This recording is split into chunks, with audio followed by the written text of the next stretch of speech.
Bonjour à tous, bienvenue sur la chaîne YouTube d'Ultimate Fishing. On se retrouve aujourd'hui pour parler d'un des leurres les plus emblématiques de la gamme, à savoir le One Up Shad, et plus particulièrement de sa taille en 7 pouces. Donc il faut savoir que c'est une taille qui a été demandée par Ultimate Fishing à Sawamura. C'est nous qui l'avons fait produire, donc on est les seuls à pouvoir la vendre dans le monde. Et on l'a demandé pour des pêches un petit peu fortes du cendre, mais aussi et principalement pour des pêches de brochet. Donc dans la vidéo d'aujourd'hui, je voudrais vous présenter 3 montages que j'utilise sur cette taille-là du One Up. Et on verra que ça permet de passer dans différents types de situations. Et on va commencer avec les zones peu profondes, ce qu'on appelle les zones shallow, qui vont être très bonnes en fin de saison quand les brochets vont remonter sur ces plateaux-là pour se reproduire, mais aussi en début de saison quand ils sortent de la fraie, qu'on peut recommencer les pêcher au mois de mai, qui sont tout frais et très souvent assez joueurs avec nos leurres. Donc je vais commencer par vous parler d'un montage de type shallow, donc un montage sans lest. Donc là en l'occurrence l'Ulti Shallow Rig qui est sorti cette année. Donc c'est tout simplement un screw avec une chaînette d'émerillon rolling, un triple avec un petit pic pour le fixer. Donc l'intérêt de cette chaîne d'émerillon rolling, ça va être tout simplement de pouvoir faire des rotations en 360 et d'éviter que le poisson se décroche, mais c'est aussi un gage de solidité. Parfois c'est quand on utilise des sleeves avec du fluoro ou avec de l'acier, avec plusieurs poissons, ça peut avoir tendance à casser. Là, avec ça, vous serez tranquille, il n'y aura pas de problème. Donc, comment on va utiliser ce montage? J'imagine que vous en doutez, c'est assez simple. On va tout simplement venir visser le screw dans la tête de notre One Up. Donc là, la taille des screws est assez bien proportionnée par rapport à la largeur du leurre, donc ça rentre assez facilement. On ne peut pas trop se gourer. Voilà, donc je vais bien faire des tours jusqu'à que le One Up vienne en butée. Et après, je vais tout simplement planter le petit pic qu'il y a sous le ventre, voilà, dans le ventre du leurre. Et j'aime bien, pour assurer le coup, venir planter une des branches du triple dessous. Voilà, donc là, on a un montage qui va permettre de profiter de toutes les qualités du One Up, c'est-à-dire sa souplesse, sa faculté à se mettre facilement en mouvement pour pêcher tout doucement sur les bordures et avoir quand même quelque chose qui vibre fort, son attractant, enfin toutes les qualités que vous connaissez déjà et qui vont nous permettre d'aller chercher les brochets en pêchant tout doucement comme ça sur les bordures, notamment en début et en fin de saison. Un dernier petit truc, parce que je sais que tout le monde n'est pas forcément familier avec ça, je sais que certains vont être un petit peu dérangés d'avoir qu'un seul triple en tête et de ne pas en avoir un autre derrière. Alors pourquoi c'est pas un problème sur le brochet et sur d'autres poissons d'ailleurs? Tout simplement parce que les carnassiers, ils attaquent dès qu'ils peuvent, ils choisissent d'attaquer en tête. Pourquoi en tête? Tout simplement parce que imaginez que vous essayez d'aspirer une perche par la queue, vous allez avoir toute la dorsale, tous les pics, tous les nageoires qui vont se bloquer, qui vont au moment de l'aspiration vont venir bloquer et vont empêcher de l'avaler sans risque. Si vous le prenez par la tête, il y a tout qui se plie et tout rentre comme il faut. Donc très souvent, que ce soit les truites, les brochets ou les cendres, quand ils viennent attaquer, ils essayent d'aspirer comme ça, pour que ça rentre vraiment de cette façon-là dans la gueule. Donc la première zone à armer sur un leurre, c'est vraiment l'avant et pas l'arrière. Donc c'est un petit truc à savoir et il me paraissait intéressant de vous en parler. Maintenant, imaginons que vous avez déjà pêché la zone peu profonde, que vous n'avez pas eu de touche, que peut-être que les poissons qui étaient en chasse sur les zones peu profondes sont descendus dans les profondeurs durant la journée, ou tout simplement que vous ne les avez pas trouvés sur ces zones-là. Je vais vous montrer une autre façon d'utiliser le One Up Set, un autre montage qui va vous permettre d'animer un petit peu plus, d'avoir un petit peu plus de poids et d'aller chercher les poissons un petit peu plus bas sans avoir à utiliser une tête plombée, toujours dans l'esprit de préserver un petit peu le leurre d'un potentiel déchirement, surtout avec les brochets qui ont tendance un petit peu à abîmer les leurres avec leur dentition et leur faculté à sauter. Donc là, je vais vous parler pareil d'une nouveauté de chez Exorus, ça s'appelle l'Ulti Screwhead. C'est tout simplement une tête plombée à visser. Donc je vais venir, comme précédemment, venir fixer ça dans la tête du leurre. Donc ces têtes plombées là, vous allez pouvoir les utiliser sur des One Up 7 pouces, mais sur plein d'autres leurres également, parce que le screw est assez bien proportionné, suffisamment pour bien tenir un gros leurre, mais pas surdimensionné non plus au point de ne pas pouvoir utiliser des leurres plus petits. Donc c'est assez polyvalent comme tête plombée. Voilà, donc on utilise bien cet anneau pour attacher le leurre, pas celui de dessous. Et donc là-dessus, on va venir y fixer un armement comme sur le montage shallow.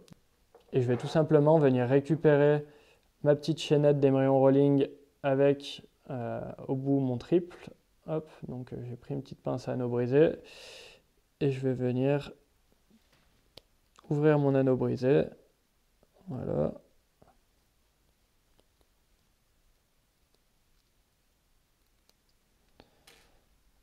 Donc on se retrouve avec la chaînette et l'anneau brisé.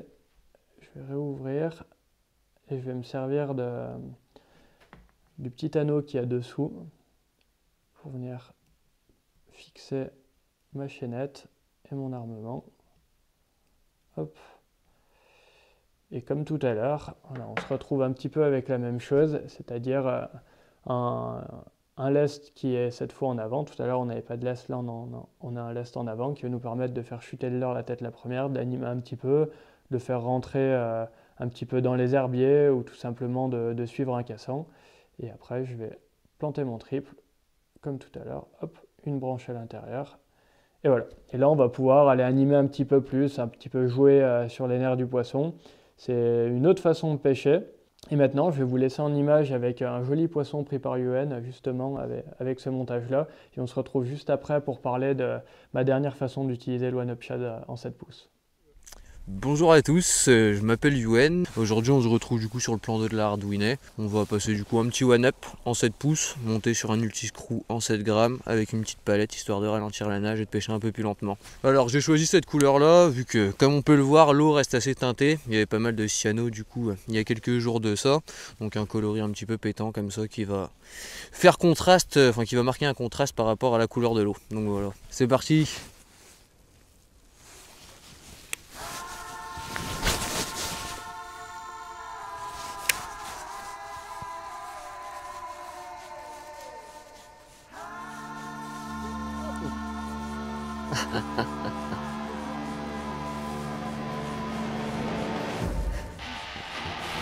Poisson.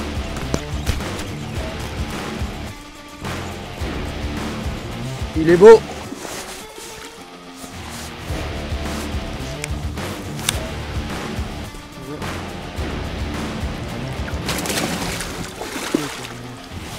Allez, tape ton rush.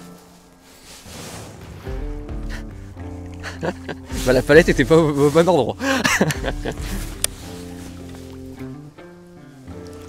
Hop. Yes. Poisson d'un peu plus de 90 au one-up 7 pouces, juste après avoir changé d'endroit à la palette. Beau poisson. Hop.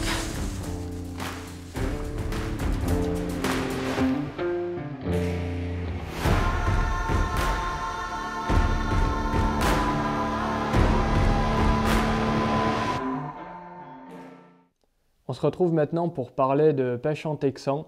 Je vais tout simplement monter mon one-up en texan, mais je voulais vous parler un petit peu de l'intérêt du one-up pour ces pêches-là, tout simplement parce que moi, je déteste pêcher le brochet en texan avec autre chose qu'un one-up.